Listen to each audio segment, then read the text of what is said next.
January 20th, 1953. Inauguration Day in Washington. The moment when power changes hands, with ceremony, tradition, and a carefully choreographed display of American unity. But on this particular morning, something unprecedented happened.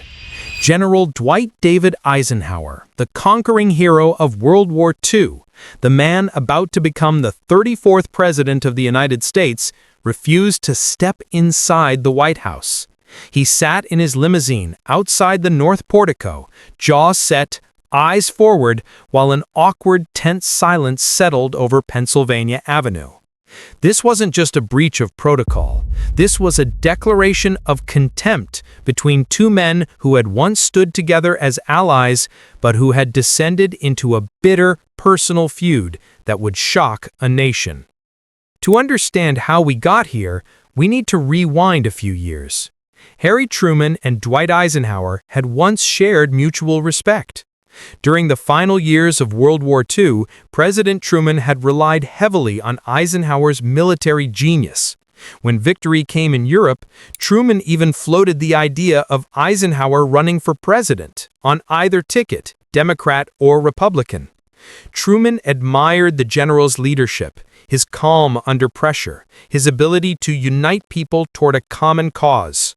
And Eisenhower, in turn, appreciated Truman's decisive nature, the kind of guts it took to drop the atomic bomb and end the war with Japan. But respect is a fragile thing in politics, and theirs began to crack almost immediately after Eisenhower returned from Europe. The fractures started small.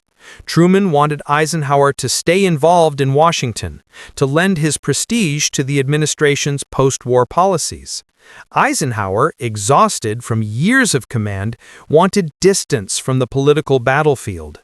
He took on the role of Army Chief of Staff, then later became president of Columbia University, trying to stay above the partisan fray.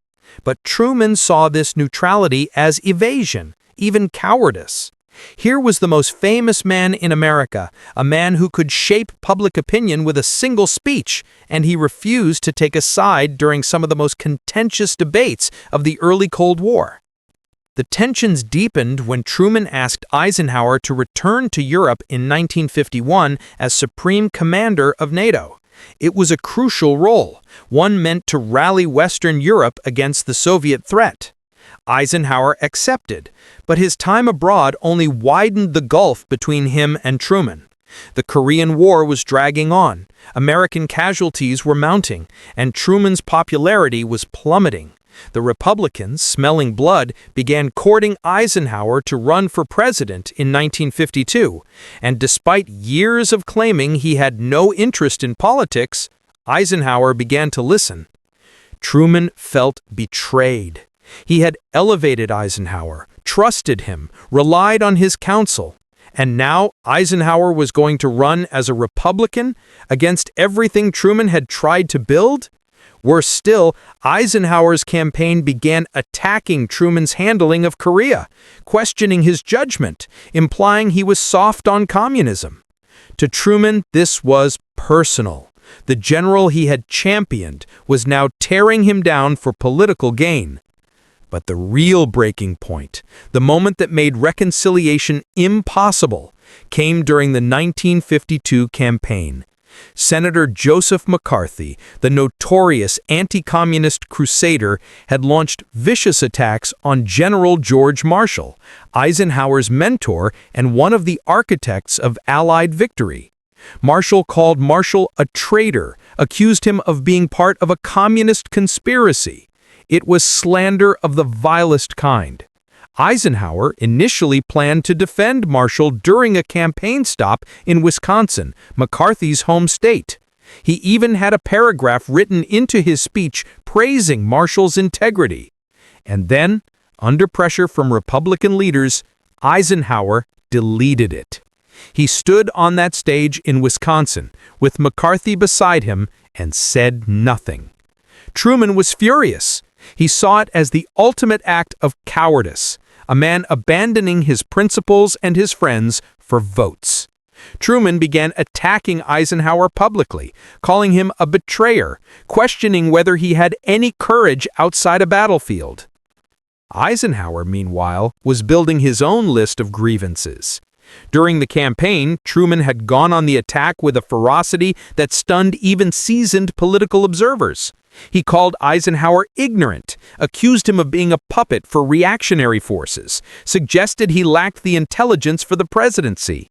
For a man who had commanded millions, who had orchestrated D-Day, who had been celebrated as a hero on 2 continents, these attacks stung deeply. Eisenhower began to see Truman not as a fellow statesman, but as a petty politician willing to say anything to hold on to power. Then there was Mamie. Eisenhower's wife had been a loyal, gracious presence throughout his career, and during long separations during the war, supporting him through every challenge. And during the campaign, rumors began to circulate, whispers that found their way into certain political circles.